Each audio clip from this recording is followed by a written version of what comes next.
Assalamualaikum warahmatullahi wabarakatuh. Perkenalkan, nama saya Alif Saputra dari kelas 4B Teknik Informatika Universitas Ibnu Sina. Ingin mempresentasikan hasil jawaban ujian tengah semester saya, mata kuliah Organisasi dan Manajemen Perusahaan.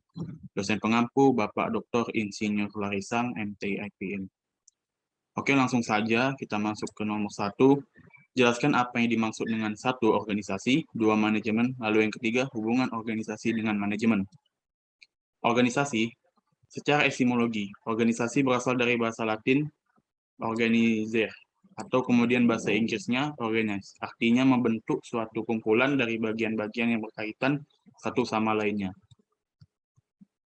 Jadi, secara sederhananya, organisasi adalah wadah di mana terjadi perkumpulan antara dua orang atau lebih yang ingin bekerja sama secara sistematis dalam sebuah ikatan dan terpimpin dengan tujuan yang sama. Lalu manajemen. Pengertian manajemen secara umum adalah sebuah proses yang dilakukan seseorang dalam mengatur kegiatan yang dikerjakan individu atau kelompok. Sistem atau manajemen harus dilakukan untuk memenuhi target yang akan dicapai oleh individu atau kelompok tersebut dalam sebuah kerjasama dengan mengoptimalkan sumber daya yang ada. Berarti manajemen dapat diartikan sebagai kemampuan untuk mengatur segala sesuatu mencapai sebuah tujuan. Hubungan antara manajemen dan organisasi terjadi hubungan timbal balik yang baik, karena keduanya memerlukan. Dengan adanya keduanya, maka akan terjadi kerja sama yang dibangun lebih efektif dalam mencapai tujuan organisasi. Manajemen dibutuhkan untuk mempermudah dalam mencapai efisiensi dan menyimbangkan kegiatan yang ada di organisasi. 2. Jelaskan pentingnya tujuan dan manfaat manajemen dalam suatu perusahaan. Pentingnya, dengan adanya manajemen, kita bisa mengatur segala sesuatu yang ada dalam kehidupan kita dengan baik dan benar. Selain itu, juga dengan manajemen kita bisa menetapkan sebuah tujuan yang akan kita capai di masa depan dan bisa membantu kita dalam mengambil keputusan yang baik. Tujuannya pertama yaitu menjalankan dan menilai strategi perencanaan yang telah dikonsep agar pelaksanaannya berjalan sesuai dengan arahan. Yang kedua, melakukan peninjauan terhadap pelaksanaan fungsi manajemen juga secara kerja kelompok ketika menjalankan tugasnya. Yang ketiga, meninjau kekuatan organisasi, mengetahui kelemahan, juga mengantisipasi ancaman yang mungkin terjadi. Terus manfaatnya apa? Manfaatnya kita bisa lebih menghargai waktu, kita bisa mengatur keuangan dalam keseharian dengan baik dan benar. Terus yang terakhir, senantiasa melakukan inovasi atas kegiatan sehingga kita hidup lebih teratur. Lalu nomor 3, untuk mencapai suatu tujuan dalam organisasi, dijelaskan bagaimana proses manajemen dijalankan. Yaitu ada namanya POAK, yang kepanjangannya adalah Planning, Organizing, Executing, and Controlling. Oke, apa itu planning? Planning itu menetapkan tujuan organisasi dan memutuskan bagaimana cara terbaik untuk mencapainya. Perencanaan adalah pengambilan keputusan terkait tujuan dan menetapkan arah masa depan tindakan dari satu set alternatif untuk menjangkau hal tersebut. Lalu ada organizing, proses di mana rencana didirikan, dipindahkan lebih dekat dengan realisasi. Organizing ini setelah manajer menetapkan tujuan dan mengembangkan rencana, fungsi manajerial berikutnya adalah mengorganisasi manusia dan sumber daya lain yang digunakan dalam rencana untuk mencapai tujuan. Lalu ada executing, menggerakkan semua anggota untuk mengimplementasikan rencana ke dalam bentuk aksi. Executing ini merupakan bagian dari misi, sedangkan rencana menjadi bagian dari visi. Mengaktualisasi rencana kerja harus sesuai program yang sudah disiapkan sebelumnya. Lalu ada controlling aksi yang dilakukan untuk memastikan alur kerja bisnis berjalan sesuai rencana. Proses planning, organizing, dan actuating tidak akan berjalan sempurna tanpa ada pengawasan atau pengendalian yang layak. Lalu kita masuk nomor 4, jelaskan jenis-jenis struktur organisasi, kelebihan dan kekurangan masing-masing. Bentuk struktur organisasi garis. Dalam bentuk struktur organisasi garis, kekuasaan atau wewenang berbentuk vertikal, yaitu dari atasan ke bawah. Bentuk organisasi yang diciptakan oleh Henry Fayol ini biasa digunakan pada organisasi berskala kecil dan sederhana dengan jumlah karyawan yang sedikit dan saling mengenal satu sama lain. Kelebihannya yaitu pertama, disiplin kerja sangat baik karena akan dipantau secara langsung. Solidaritas pada setiap anggota organisasi. Yang ketiga, koordinasi mudah dilakukan. Kekurangannya adalah ada peluang untuk pemimpin bertindak secara otoriter. Yang kedua, organisasi sangat tergantung kepada pemimpin. Yang ketiga, tujuan pribadi pimpinan seringkali mengatasnamakan tujuan organisasi. Berikut adalah gambarnya. Gambar contoh bentuk struktur organisasi garis. Lalu bentuk struktur organisasi fungsional. Bentuk struktur fungsional diciptakan oleh F.W. Taylor dan disusun berdasarkan sifat dan macam pekerjaan yang dilakukan. Fokus pada bentuk struktur ini adalah pembagian kerja masing-masing individu didasarkan pada spesialisasi dan keahliannya. Kelebihan yang pertama yaitu spesialisasi karyawan dapat berkembang secara optimal. Yang kedua, meningkatkan produktivitas organisasi.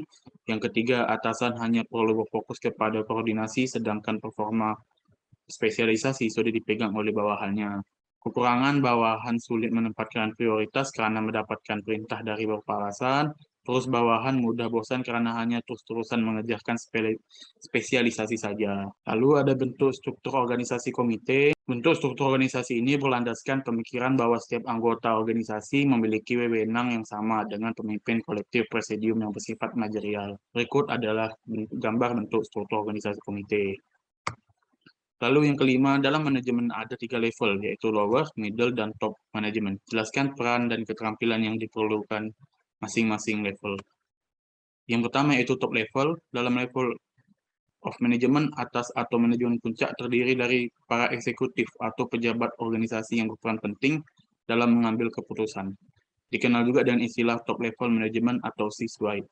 Lalu ada middle level, di bagian level of management menengah, manajer middle level menjalankan tugas dan wewenang sesuai etika profesinya. Umumnya prinsip manajemen memiliki posisi seperti general manager, regional manager, division manager, dan sebagainya. Lalu ada lower level, tingkatan manajemen perusahaan ini berada di struktur paling bawah sehingga tidak membawahi manajer lain.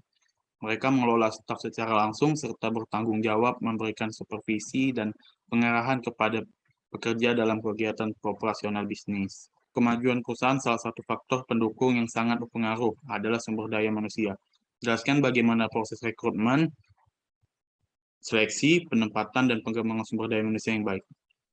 Rekrutmen sumber daya manusia perusahaan yaitu nomor 1, pertama kita harus identifikasi kebutuhan perusahaan dulu, buatlah daftar kebutuhan sebelum membuka lowongan pekerjaan.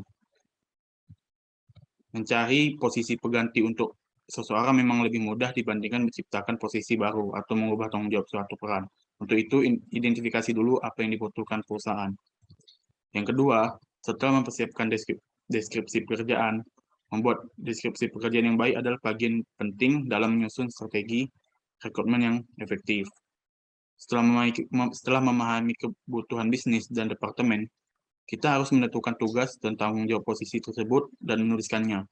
Deskripsi pekerjaan membantu mengkomunikasikan kebutuhan dan ekspektasi perusahaan kepada calon talent. Maka dari itu, buatlah deskripsi pekerjaan yang spesifik. Lalu ada ketiga, membuat requirement plan. Hemat waktu dan energi membuat requirement plan, susunlah strategi beserta ketimeline perekrutan. Tentukan siapa yang meninjau resume, menjadwalkan wawancara, dan menentukan talent yang tepat. Lalu ada seleksi sumber daya manusia perusahaan. Yang pertama, seleksi berkas administrasi. Tahapan pertama ini merupakan tahapan yang sangat wajib sekali calon karyawan penuhi dalam proses rekrutmen dan seleksi SDM. Tahapan ini biasanya dapat berupa pengumpulan CV, berkas pendidikan seperti ijazah, ataupun berupa sertifikat-sertifikat yang relevan dengan posisi yang akan dibidik oleh calon karyawan pada saat awal proses rekrutmen dan seleksi SDM.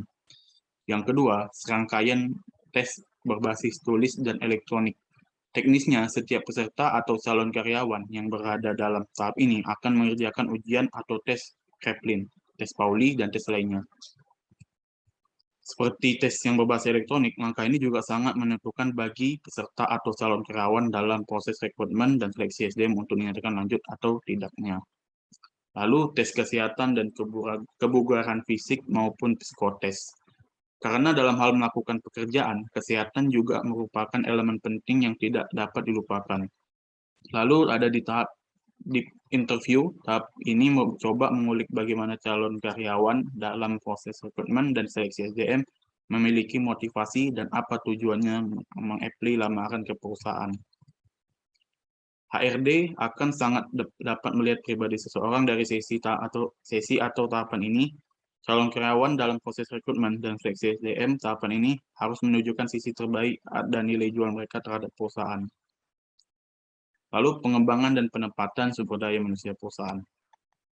Yang pertama yaitu pelatihan. Dalam pengembangan SDM, seseorang pekerja atau karyawan di suatu perusahaan, maka bisa dilakukan pelatihan bagi orang tersebut. Tujuannya adalah untuk mengembangkan individu dalam hal meningkatkan pengetahuan, keterampilan yang dimiliki, serta sikap individu tersebut. Yang kedua yaitu pendidikan. Cara mengembangkan SDM yang bisa dilakukan oleh perusahaan adalah dengan pendidikan. Tujuannya adalah untuk meningkatkan kerja, yang artinya suatu pengembangan yang sifatnya formal dan berhubungan langsung dengan karir mereka sendiri. Yang ketiga yaitu pembinaan. Cara melakukan pembinaan para karyawan di suatu perusahaan bisa dengan mengatur mereka serta membina mereka yang menjadi subsistem organisasi. Lalu yang keempat ada kesempatan, beri kesempatan pada setiap karyawan untuk menyalurkan ide atau gagasan mereka yang akan memajukan perusahaan tersebut. Lalu nomor 7, budaya organisasi adalah suatu norma dan nilai-nilai perilaku bagi seluruh anggota organisasi dan juga digunakan sebagai dasar dalam aturan perilaku di dalam organisasi atau perusahaan tersebut.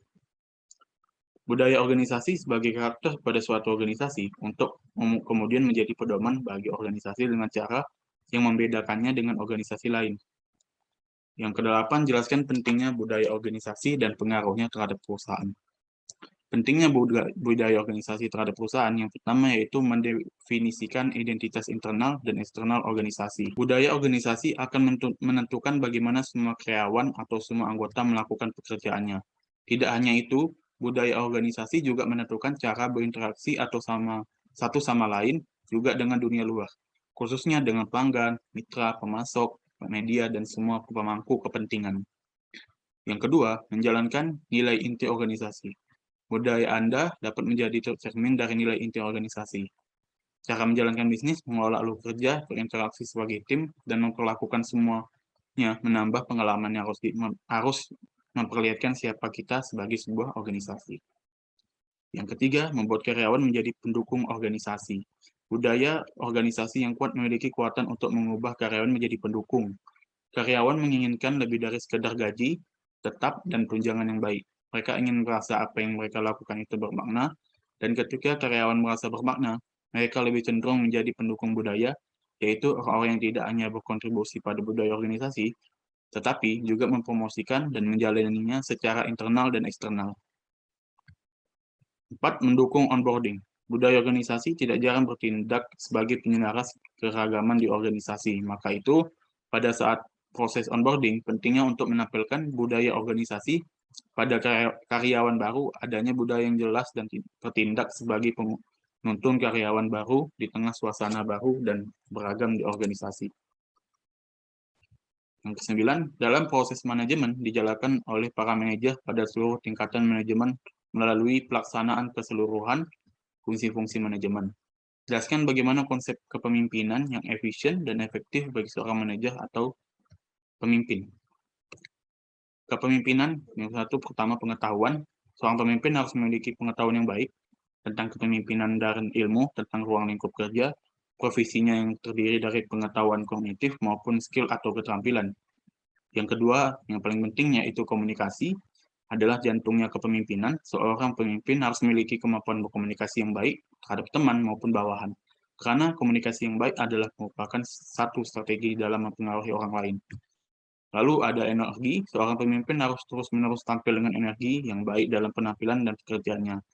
Untuk memiliki energi yang baik dan semangat yang baik, maka seorang pemimpin harus memiliki rasa percaya diri dan memiliki hidup yang seimbang sehingga energi dapat terus-menerus terjaga. Lalu tujuan adalah apa yang akan direalisasikan atau arah yang akan dicapai alasan seorang dan merupakan motivasi untuk berbuat sesuatu atau melakukan pekerjaan tertentu. Tujuan ini bisa dijadikan bahan bakar bagi para pemimpin jika mereka dalam pemimpin hilang semangatnya. Lalu yang terakhir 10, kepemimpinan adalah kemampuan menggerakkan orang untuk melakukan tugas-tugasnya dengan baik. Hal tersebut hubungannya langsung dengan gaya kepemimpinan. Jelaskan jenis-jenis gaya kepemimpinan yang Anda pahami dan kelebihan serta kekurangannya. Yang pertama yaitu tipe otoriter.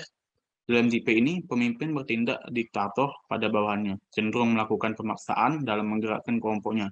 Di sini kewajiban dari bawahan adalah untuk mengikuti dan menjalankan perintah. Lalu ada tipe demokratis. Tipe kepemimpinan ini adalah kebalikan dari kepemimpinan yang otoriter. Di sini pemimpin ikut berbaur dan berada di tengah-tengah anggotanya. Hubungan yang tercipta juga tidaklah kaku seperti majikan dengan bawahan, melainkan seperti saudara sendiri. Terima kasih. Mohon maaf jika ada salah kata. Assalamualaikum warahmatullahi wabarakatuh.